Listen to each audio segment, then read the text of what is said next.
जैसे ही मुसलमानों ने गाय को राष्ट्रीय पशु घोषित करने की मांग करी है, वैसे ही बीजेपी आरएसएस के मुंह पे ताला लग गया। ना ही तो वे गौ भगत दिख रहे, ना ही वे बजरंग दल वाले दिख रहे। जो गाय को माता बताते थे कोई भी दिखाई नहीं दे रहा। धरती पाट के एकदम से समा गए चूहों की तरह। और एक नया रूल लेके आई है बंगाल सरकार। बंगाल सरकार ने कहा है 14 साल से ऊपर की जो गाय होगी उसको आप काट सकते हो, खा सकते हो, कोई दिक्कत नहीं। सोचने का विषय यह है, यानी कि 14 साल से कम उम्र की जो गाय होगी वो तो हमारी माता है। और जब गाय माता ही होगी, माता को क्या वर्द है, उम्र में आप काट लोगे, बूढ़ी होने के बाद मां को बेच दोगे, काट लोगे, खा लोगे। गजब सरकार है, गजब लॉलीपॉप देती है। बड़ी चीज ये है, आप लोगों के सामने बता देता हूं, जो हमारे को मेवाती मेवाती बोलते थे, हर एक मुसलमान आवाज उठा रहा है इस टाइम पे गाय को राष्ट्रीय पशु घोषित करो। दुख इस बात का है, लेकिन सिर्फ मुसलमान उठा रहा है आवाज। हिंदू कहां चले गए भाई? जिनकी माएँ थी गाय को जो माएँ मानते वो तो दिखाई ही नहीं दे रहे। अब इसके बाद अगली चीज, भारत पूछता है 14 साल के बाद क्या गायें काट सकते हैं? जवाब दो इस बात का। एक जो मेवाती मेवाती हमें बुलाते थे उनको आज जवाब देता हूं।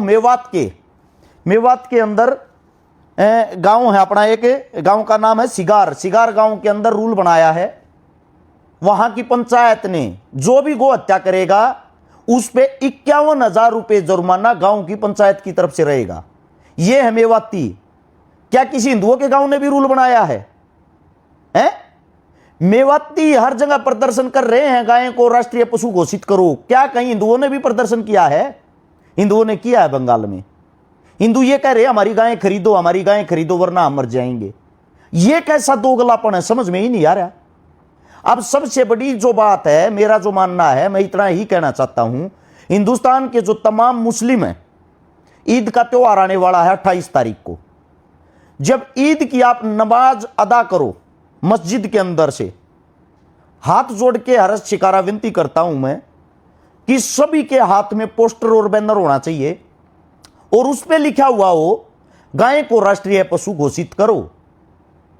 जब तमाम मुस्लिम ये आवाज उठाएंगे ईद वाले दिन, वो आवाज संपूर्ण हिंदुस्तान बैठ के देखेगा और उसके बाद पता लग जाएगा इसलिए तुम्हें गाय के ऊपर राजनीति होती क्यों है।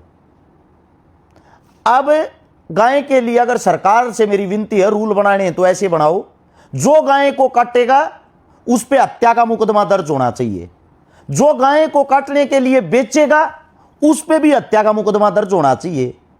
और जो गाय को दूध पी के जब वो दूध देना बंद कर देती उसको लात मार के छोड़ देगा, उस पे भी सेम मुकदमा दर्ज होना चाहिए।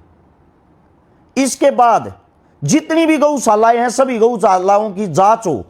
जो गौशालाएं सरकार से फायदा उठा रही हैं, गाय के नाम पर चंदा खाने लग रही हैं, हर एक गौशाला की जांच हो। जो हकीकत में काम कर रही है उन गौशालाओं को तो छोड़ दो, उनसे अलग जितना भी गाय के नाम पे कमा के खा रहे हैं उन सभी गौशालाओं पे ताला लगे और गौशाला चलाने वाले फर्जी गौ भक्तों को जेल के अंदर ठूसा जाए।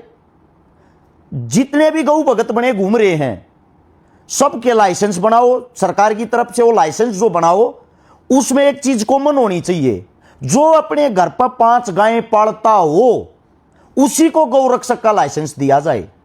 जिसने घर पे तो रखा हुआ कुत्ती को, डॉग को, वो गाय की खूबी और कमियां कहां से पहचान लेगा?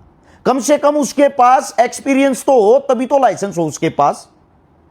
इससे अगली बात, गाय के नाम पर जितनी फर्जी गौशालाएं चल रही हैं, डीसी साहब का हर एरिया में दौरा होना चाहिए आप अपने क्षेत्र में, और दौरा करके डीसी साहब ने एक रूल बना देना चाहिए, जिस एरिया में जो भी गायें रोड के ऊपर घूमती पागी, जिस गौशाला का एरिया लगता होगा उस गौशाला का उसी टाइम लाइसेंस और सरकार की तरफ से जितनी सुविधाएं मिलती वो सुविधाएं और गांव की तरफ से जितना चंदा मिलता वो चंदा सब कुछ बंद कर दिया जाएगा। गारंटी देता हूं रोड के ऊपर अगले 24 घंटे में एक भी गाय घूमती नहीं मिलेगी, क्योंकि चंदा सब ना चाहिए। तो मेरा इतना ही कहना है भाई, इस टाइम पर जब तमाम मुस्लिम आवाज उठा रहे गाय के लिए, तो हिंदू चुप क्यों है? इसका कारण क्या है? वो कारण बताओ।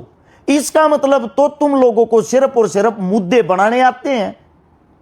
मैं इतना ही कहना चाहता हूं, मुसलमान गाय का मुद्दा उठा रहे हैं तो आप लोग क्यों नहीं? हिंदू और मुसलमान के बीच में जो एक दरार है उसका अहम मुद्दा गाय है। अगर सरकार इस मुद्दे को खत्म करना चाहती है, भाईचारे की मिसाल पेश करना चाहती है, तो गाय को राष्ट्रीय पशु का दर्जा दिया जाए, यह विनती है। और हिंदू मुस्लिम आपस में एक दूसरे के बहुत ज्यादा नजदीक आ जाएंगे। जो मोब लिंचिंग होती है, डेली मर्डर होते हैं, एक दूसरे को मारा जाता गाय के नाम पे, वे चीजें वे हरकतें होनी बंद हो जाएंगी। अगर हकीकत में ये बातें हैं तो मैं इतना ही कहना चाहता हूं, अगर मैं सच बोल रहा हूं तो इस वीडियो को शेयर करके हिंदुस्तान के तमाम नेता, मंत्री, minister, MP, MLA, CM, PM तक जरूर पहुंचाएं। हमारी सबकी एक ही मांग है, गाय को राष्ट्रीय पशु घोषित करो। और इसीलिए मैं मेवातियों के, मुसलमानों के पास और नजदीक रहता हूं, क्योंकि मुझे यह पता है जो लड़ाई वे लड़ लेंगे वह लड़ाई हमारे हिंदू कभी नहीं लड़ेंगे। गाय हमारी माता है, लड़ाई मुस्लिम लड़ रहा है।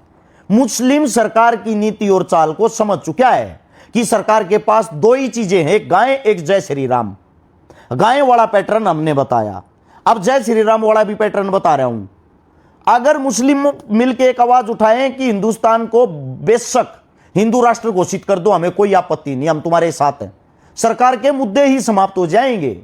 सरकार के पास काम तो करने को है नहीं, सरकार के पास लड़ाने भिड़ाने के लिए दो ही मुद्दे हैं।